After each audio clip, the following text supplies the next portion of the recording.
Coffee tea ಇದು ಕುಡಿಯೋದು ಒಳ್ಳೆಯದು ಕೆಟ್ಟದ್ದು ಅನ್ನೋದು ಹಲವಾರು ಜನರಲ್ಲಿ ಹಲವಾರು ಅಭಿಪ್ರಾಯಗಳನ್ನು ವ್ಯಕ್ತಪಡಿಸ್ತಾ ಇದ್ದಾರೆ. ಏನಂದರೆ ಕಾಫಿ ಟೀ ನಮಗೆ ಬೇಕೇ ಬೇಕು ಅನ್ನೋ ಜನನೂ ಇದ್ದಾರೆ. ಕಾಫಿ ಟೀ ಬೇಕಾಗಿಲ್ಲ, ಅದ್ರ ಬದಲು ಬೇರೆ ಒಂದು ಕಷಾಯ ಕುಡಿದ್ರೆ ಒಳ್ಳೆಯದು ಅನ್ನೋ ಜನನೂ ಇದ್ದಾರೆ. ಹಾಗಾಗಿ ಕಾಫಿ ಟೀ ಇವತ್ತಿಂದಲ್ಲ, ಇದು ಹೆಚ್ಚು ಕಮ್ಮಿ 80ರಿಂದ 100 ವರ್ಷದಿಂದ ಈ ಕಡೆ ಬಂದಿರೋದು. ಯಾಕಂದರೆ ಹೊರದೇಶದಿಂದ ಬಂದಿರೋವಂಥದ್ದು ಇದು ಕಾಫಿ ಟೀ.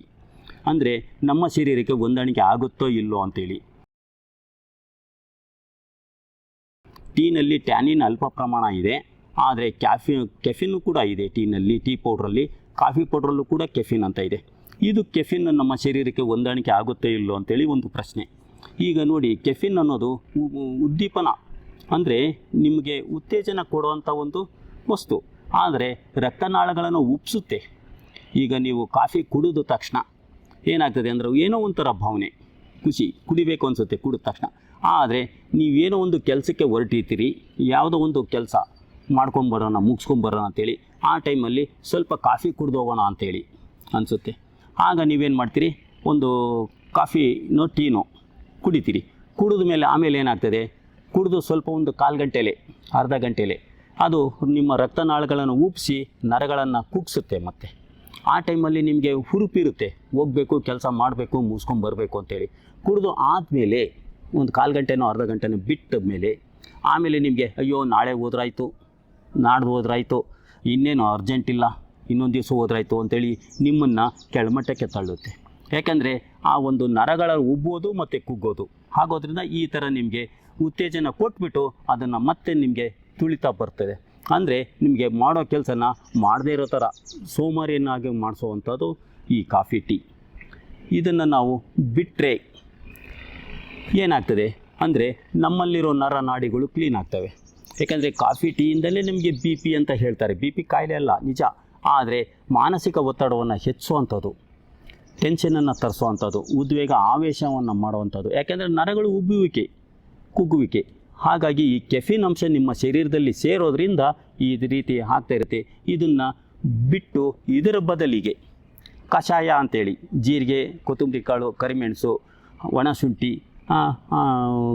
ಹಾಕಿಬಿಟ್ಟು ಜಜ್ಜಿ ಒಂದು ಪೌಡ್ರ್ ಮಾಡಿ ಇಟ್ಕೊಳ್ಳಿ. ಅದನ್ನು ನೀವು 1-2 ಲೋಟಕ್ಕೆ 1 ಚಮಚ ಹಾಕಿ ಪೌಡ್ರನ್ನು, ನಂತರ ಯಾವುದಾದ್ರು ಒಂದು ಮರದ ಗಿಡದ ಎಲೆ, ತುಳಸಿ ಇರ್ಬೋದು, ಪುದೀನ ಇರ್ಬೋದು, ನಂತರ ಅಮೃತ ಬಳ್ಳಿ ಇರ್ಬೋದು, ನಿಮ್ಮ ತೊಂದರೆಗೆ ತಕ್ಕಂಗೆ ಯಾವುದೋ ಒಂದು ಎಲೆನ ಹಾಕಿ ಬೆಲ್ಲ ಹಾಕಿ ಸ್ವಲ್ಪ ಕಾಸ್ಕೊಂಡು ಅದಕ್ಕೆ ನಿಂಬುಳಿ ಇಂಟ್ಕೋಬೋದು. ನಿಮಗೆ ತೊಂದರೆ ಆದರೆ ಹಾಲು ಹಾಕ್ಕೋಬೋದು. ಎರಡರಲ್ಲಿ ಯಾವುದಾದ್ರು ಒಂದು ಮಾಡ್ಕೊಂಡ್ಬಿಟ್ಟು ಕುಡಿಯೋದ್ರಿಂದ ನಿಮ್ಮ ಆರೋಗ್ಯ ಹೆಚ್ಚುತ್ತೆ. ಇದರಿಂದ ಏನಾಗ್ತದೆ, ಉತ್ಸುಕತೆ ಬರ್ತದೆ, ಮಾನಸಿಕವಾಗಿ ನಿಮಗೆ ಏನೋ ಒಂಥರ ಖುಷಿ ಅನಿಸುತ್ತೆ, ಕೆಲಸವನ್ನು ಮಾಡಬೇಕು ಅಂತ ಹೇಳಿ ಹುರುಪು ಬರುತ್ತೆ. ಈ ಕಷಾಯಕ್ಕೂ ಕಾಫಿಗೂ ಇರೋ ವ್ಯತ್ಯಾಸ ಅಂದರೆ ಕಾಫಿ ಟೀ ಏನಾಗ್ತದೆ ಅಂದರೆ ನರಗಳನ್ನು ಉಬ್ಬುವಿಕೆ ಮಾಡುತ್ತೆ ಮತ್ತು ಕುಗ್ಸುತ್ತೆ. ಆದರೆ ಕಷಾಯ ಆ ರೀತಿಯಲ್ಲ.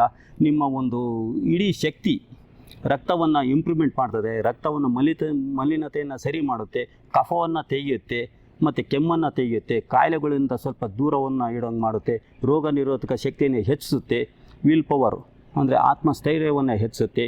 ಹಾಗಾಗಿ ಕಾಫಿ ಟೀಗಿಂತ ಕಷಾಯ ಕುಡಿಯೋದು ಅತಿ ಅತ್ಯುತ್ತಮ. ಅಂದರೆ ಬೆಡ್ ಕಾಫಿ ಅಂತೇಳಿ ಕುಡಿತಾರೆ ಕೆಲವರು, ಎದ್ದ ತಕ್ಷಣ ಕುಡಿತಾರೆ. ಅದು ಟೀ ನೀರು ಕುಡಿಯೋದಿಲ್ಲ, ಅಲ್ಲೂ ಜೊಲ್ಲೆ ಯಾತ್ರದಿಲ್ಲ, ಅದು ಇನ್ನೂ ಡೇಂಜರ್. ಈ ಬೆಡ್ ಕಾಫಿ ಅನ್ನೋದು ನಿಮಗೆ ಮಾನಸಿಕವಾಗಿ ನಿಮಗೆ ಆ ರೀತಿ ಅನಿಸ್ತಾ ಇರುತ್ತೆ, ಕುಡಿದ್ರೇ ನನಗೆ ಮೋಷನ್ಗೆ ಹೋಗ್ತೀನಿ, ಕುಡಿದ್ರೇ ನನಗೆ ಈ ರೀತಿ ನಾನು ಕೆಲಸ ಮಾಡ್ತೀನಿ ಅನ್ನೋದು ನಿಮ್ಮ ಮನಸ್ಸಿನ ಭಾವನೆ. ಅದು ನಿಮಗೆ ತೊಗೊಂಡು ಹೋಗ್ತಾ ನಿಮಗೆ ಮೂಲವೇದಿ ತರಿಸ್ಬೋದು, ಪೈಲ್ಸ್ ಆಗ್ಬೋದು, ಪಿಸ್ತೂಲ್ ಆಗ್ಬೋದು, ಹರ್ನಿಯಾ ಆಗ್ಬೋದು, ಅಪೆಂಡೆಕ್ಸ್ ಆಗ್ಬೋದು. ಆದರೆ ನೀವು ಅದನ್ನು ಗಮನಿಸೋದಿಲ್ಲ. ಕಾಫಿ ಟೀ ಕುಡಿದ್ರೆ ನನಗೆ ಲೆಟ್ರಿನ್ ಸರಿ ಹೋಗ್ತದೆ ಅನ್ನೋ ಭಾವನೆಯನ್ನು ಇಟ್ಕೊಂಡಿರ್ತೀರಿ. ಅದನ್ನು ತೆಗೆದಾಕಿ ಕಷಾಯವನ್ನು ಕುಡಿಲಿಕ್ಕೆ ಪ್ರಯತ್ನ ಮಾಡಿ. ಕಷಾಯವನ್ನು ಹಾಳು ಬಾಳಿಗೆ ಕುಡಿದ್ರೂ ಏನು ತೊಂದರೆ ಇಲ್ಲ. ಎದ್ದ ತಕ್ಷಣ ಕಷಾಯ ಕುಡಿಯೋದನ್ನು ರೂಢಿ ಮಾಡ್ಕೊಳ್ಳಿ. ಕಷಾಯದಿಂದ ನಿಮಗೆ ಆರೋಗ್ಯ ಹೆಚ್ಚುತ್ತೆ, ಕಾಫಿ ಟೀಯಿಂದ ನಿಮಗೆ ಆರೋಗ್ಯ ಹಾಳಾಗುತ್ತೆ. ಇಷ್ಟಂತೂ ನಾನು ಹೇಳಿ ನಿಮ್ಮ ಈ ಒಂದು ಗೊಂದಲವನ್ನು, ಗಡಿಬಿಡಿಯನ್ನು ದೂರ ಮಾಡ್ತಾಯಿದ್ದೀನಿ. ಎಲ್ಲರಿಗೂ ನಮಸ್ಕಾರ.